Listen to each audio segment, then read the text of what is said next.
네, 대화록 논란으로 수서에 몰렸던 문재인 의원이 최근 불거진 국가기관의 대선 개입 의혹과 관련해 반격에 나섰습니다. 네, 지난 18대 대선을 불공정 선거로 규정하면서 박근혜 대통령의 책임론을 공식 제기했는데요. 대선 불복 논란으로 비화되면서 여야 대치 격화가 이어지고 있습니다. 충남대 김종래 초빙 교수 모시고 자세한 이야기 좀 나눠보도록 하겠습니다. 안녕하십니까? 안녕하십니까? 자, 대화록부터 국정원까지 대치 전국이 1년 정도까지 계속 오는데 해결 방법은 전혀 보이지 않고 있습니다. 이거 진짜 어떻게든지 해결해야 되는 상황 아닙니까? 그렇죠. 지금 이쪽 분야 정치를 보는 국민들의 지금 말하자면 건강 상태는 그렇죠. 피로감 수준이 아니라 거의 넉다운 수준이라고 할까, 그로키 상태라고 할까, 지칠 대로 지쳐서 그러게 말이에요. 가뜩이나 살기 힘든데 정치 쪽만 생각하면 그냥 머리부터 이 발끝까지 그냥 가라앉는이라고 합니다. 네. 여구 야구 가릴 거 없습니다. 예. 그렇죠. 정말로 안타까운 일이에요. 전 지구상에 이런 나라가 없을 겁니다. 그런데 보면요, 지금 계속해서 야권에서는 대선 불복의 뉘앙스를 펼치니까는 여권에서는 이걸 잡고 안 놓고 있고 또 여권에서는 계속해서 그게 또 사실 본질의 문제를 따져야 하는 것이다. 뭐 이러면서 그 관련 문제에 대해서는 약간 회피를 하려고 하고 있어요, 서로. 네. 이거 출구를 찾아야 되는 거 아니지 당연히 않습니까? 찾아야죠. 네. 지금요. 자, 부동산 경기가 지금 어떻습니까? 하우스 푸어가 한두 명입니까? 예. 그러니까요. 그리고 창조 경제 지금 들어봤어요? 처음에는 창조 경제가 온 나라를 덮더니 사라졌지 않습니까? 동양그룹 사태 한번 보십시오. 예. 은퇴자들이 몇 천만 원 맡긴 걸 그래 부부 오너끼리 갈등이 생겼는지 안 생겼는지 해서 저렇게 그러니까요. 거의 그건 사기가 아니라 갈취하다시피 해가면서 하는 이런 걸 해결하는 게 국회 아닙니까? 그럼요. 예. 얼마든지 해결할 일이 너무 많아서 국회의원들이 과로할 정도로 이 그로키 상태에 빠야 되는데 국민들이 지금 과로사하게 생겼다. 그렇죠. 예. 출구를 당연히 찾아야 되는데. 예. 근데 지금 보면 우리 이제 뭐 정치권 얘기를 좀 나눠서 좀 얘기를 해보죠. 네. 민주당 같은 경우에 지금 이렇게 전국을 몰고 가는 것에서 문제는 많이 지적을 했습니다만 새누리당도 책임을 피하기는 지금 어려운 상황 아닙니까? 그렇죠. 어떻게 보십니까? 어차피 예. 어느 나라 역사든 여와 야가 있고 대통령 국가 최고 책임자가 있으면 예. 여기가 먼저 해결할 의무가 있는 겁니다. 그렇죠. 야당보다는. 예. 그러니까 여당이 해결에 앞장서야 된다. 여기서 여당이라는 것은 네. 국회의원 한두 명이 아니라 사실상 박근혜 대통령을 얘기하는 거죠. 아하, 그렇군요.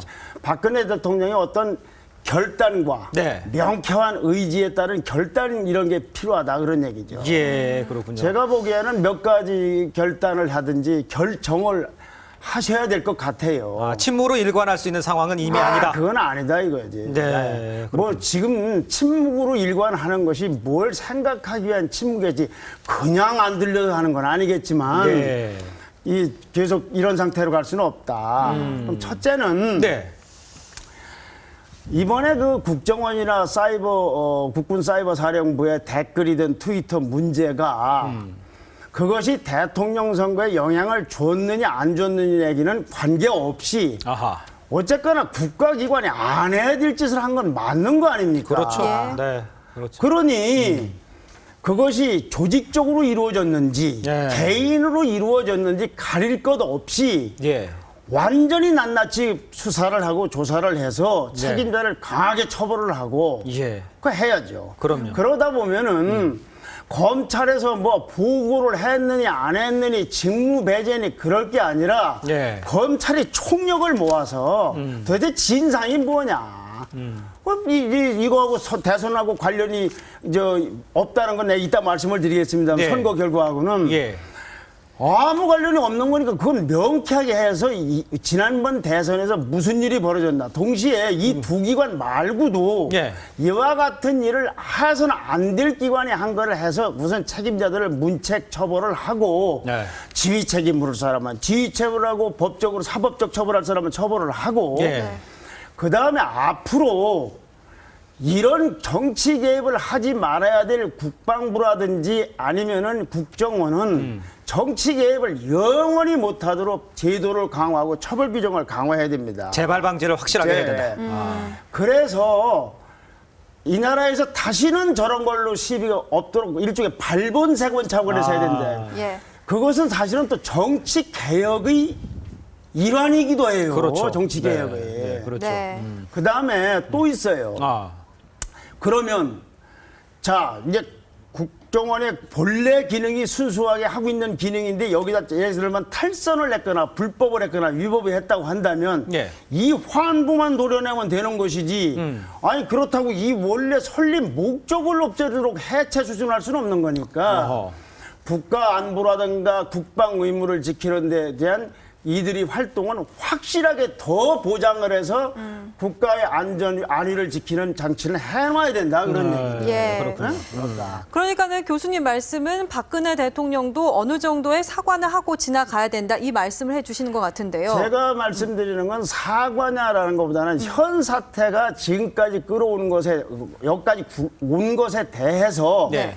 집권당이자 국정 책임자로서 어떤 입장 표명을 해야 될 거 아니냐 이거. 그것이 최고 책임자로서. 사과인지 유감인지는 모르겠어요. 예. 다만 네. 대통령 선거 결과와 관련해서 그거는 할 수가 없는 거지만 여기까지 그렇죠. 온 것 중에서는 손바닥이 마주쳐야 분석이가 아닙니까? 특히 이 박근혜 대통령을 보좌하는 참모진이나 예. 새누리당의 그 간부들이 예. 자꾸 이렇게 정쟁 유도적 상대방을 정쟁이라고 하면서 본인들도 정쟁적 맞아요. 발언을 하거나 맞습니다. 예. 이런 걸 하지 말아야 돼요. 예. 자꾸 대통령에게 좋은 건의도 하고 이렇게 예. 해서 하는 거지. 또 어떻게 혼자 만사를 다 어떻게 알고 판단을 하겠습니까? 그런데요, 박근혜 대통령 입장에서는 지금 사과나 뭐 유감 표명을 한다면은 야권에서는 분명히 뭐 그 국정원 사태에 대해서 어느 정도 관련성이 있음을 인정하는 것이다. 이렇게 해석을 할 것이고 5년 내내 이제 집권하는 5년 내내 이 문제로 목을 좀 잴 것 같단 말이죠. 그러니까는 좀 침묵으로 일관하고 있는 건 아닐까요? 자, 지금 윤 앵커가 제기한 것이 아주 핵심인데 새누리당 사람들은 그거 그게 하나 이렇게 그렇죠. 눌려 있어요. 그렇죠. 예. 그것 때문에 노심초사했어요. 예. 그다음 보십시오. 이제 이번 네. 지난 왜 이 국정원의 댓글이라든가 트위터하고 대통령 선거 결과가 별 영향이 없다라는 걸 말로 하지 말고 선거 결과를 한번 봅시다. 예, 지난번 한번 보죠. 특별 한번 보시죠. 네.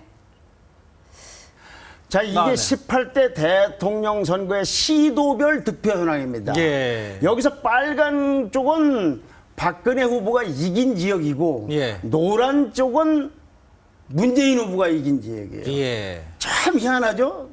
SNS나 트위터가 특정 지역으로만 침투해 들어간 거예요. 그렇죠? 아, 그러네요. SNS에 영향력이 그러니까, 별로 없다는 얘기네요. 예, 여기는 정말로 이상한 트위터가 들어갔고 여기는 예. 또 다른 이상한 트위터가 들어간 거예요. 네.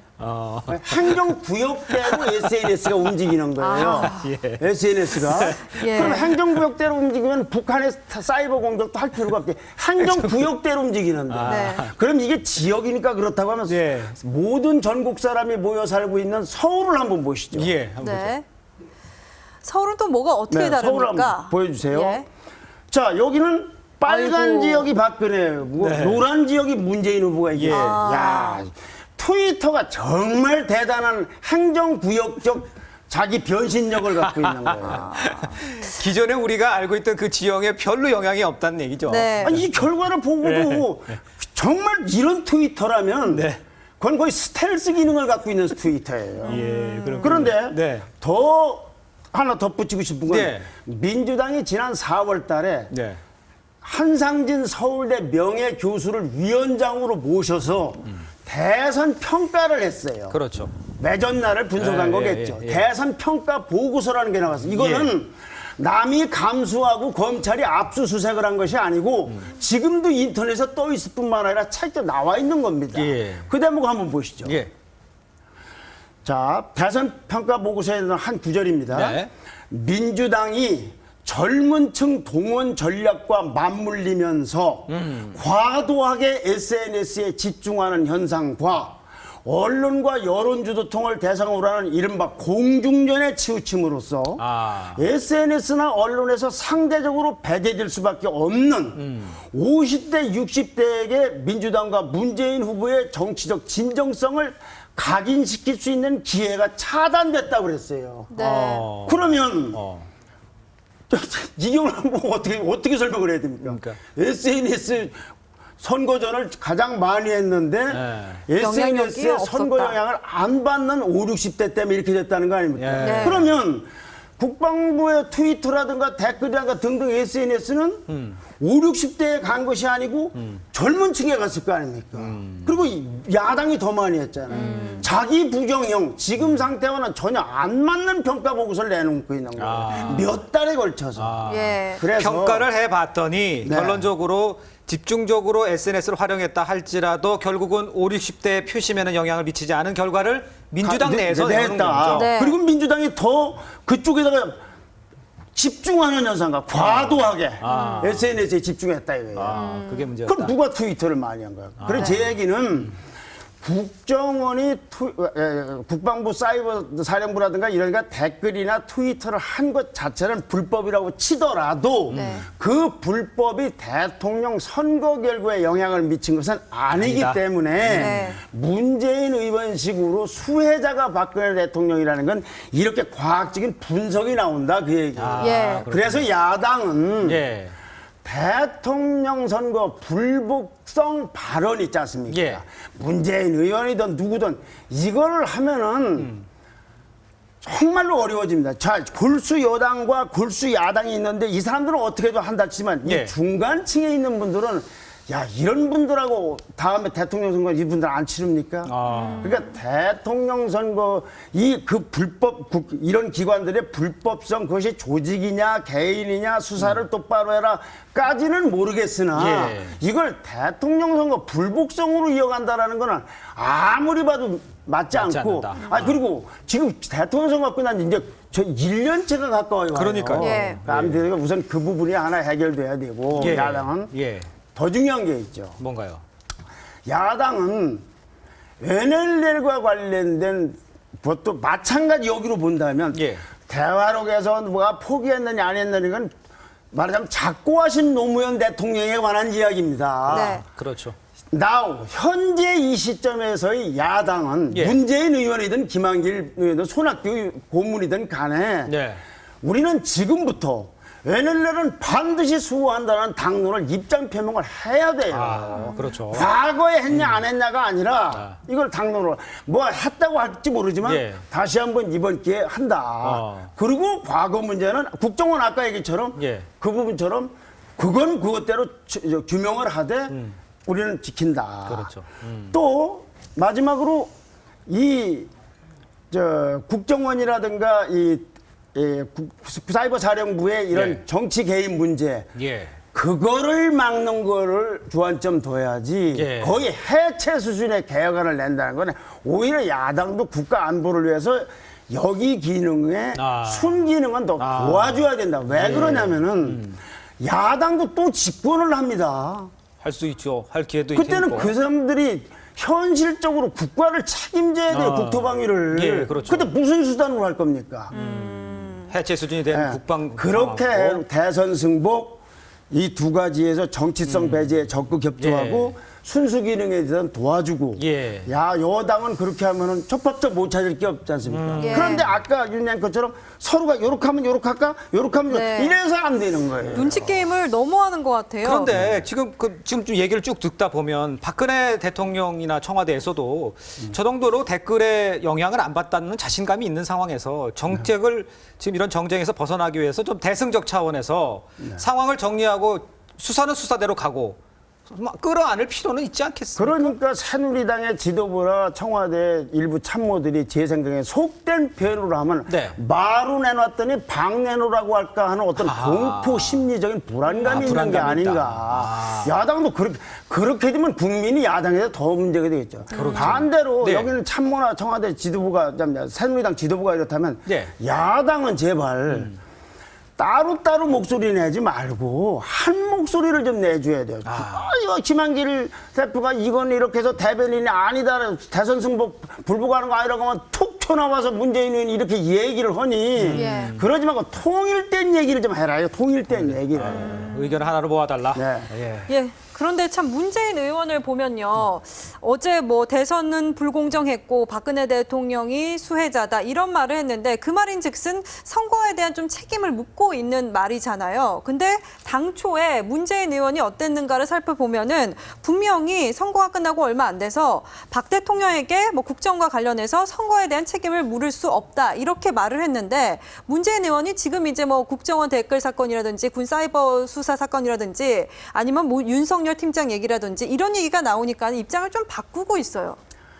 그러니까 이것도 좀 이 문재인 의원의 그런 발언, 전에는 대선 직후에는 참 뭐 축하한다, 승복하는 듯한 발언을 했는데 이게 또 시기가 미묘해요. 자, 국정원 댓글 사건은 국방부 사이버 이 사령부의 문제는 지금 밝혀졌다고 치고 국정원의 댓글 사건은 대통령 선거 전에 있었던 거예요. 그러니까 문재인 의원의 기조는 전부터 있던 사안에 대해서 그 당시에는 시인을 하고 승복을 했다가 지금 불복을 하는 거예요. 앞뒤가 안 맞아요. 하긴 앞뒤가 않는 행동을 한 게 한두 번이 아니니까 좀 답답하긴 합니다만 누가 이분은 또 모자를 하는지 모르겠어요. 그렇군요. 지난 대선 후보였던 분이 좀 이렇게까지 나온다는 거는 아이고, 좀 아닌 것 같습니다. 그래서 참 뭐 개인을 아기하게 늘었지만 하여튼 정치 풀려면 이분이 자제를 하든 대선 여당이 한 목소리를 내고 이렇게 해야 되는 게 아닙니다. 저희가 지금 우리가 그 앞에 리포트에서도 계속 얘기를 해드렸는데 지금 민생 문제가 급한 것들이 한두 가지가 아니거든요. 그렇죠. 여야 정치권들이 진짜 결자 해지의 마음으로 이 문제를 좀 정쟁에서 좀 벗어나는 기회가 됐으면 하는 바람입니다. 자, 그 리만 브라더스 사태 같은 거 한번 보십시오. 이 동양그룹 사태 같은 건 어떻게 번질지를 모릅니다. 그러니까요. 경제 현실. 그래서 이런 걸 빨리 마무리 짓고서 아니면 동시에라도 정 싸우려면은 국회에 무슨 경제 민생 특위라도 만들어서 제대로 한번 머리를 모아보든지 해야지. 그러게요. 세상에 상속받은 오너 부부가 싸우다가 은퇴자 돈을 사기인지 갈취인지 했다. 누가 그걸 승복을 하겠습니까? 알겠습니다. 자기 돈을 띄워봐야 국회의원들이 정신 차리죠. 네. 알겠습니다. 오늘 쓴소리 감사합니다, 교수님. 감사합니다. 네. 오늘 말씀 감사합니다.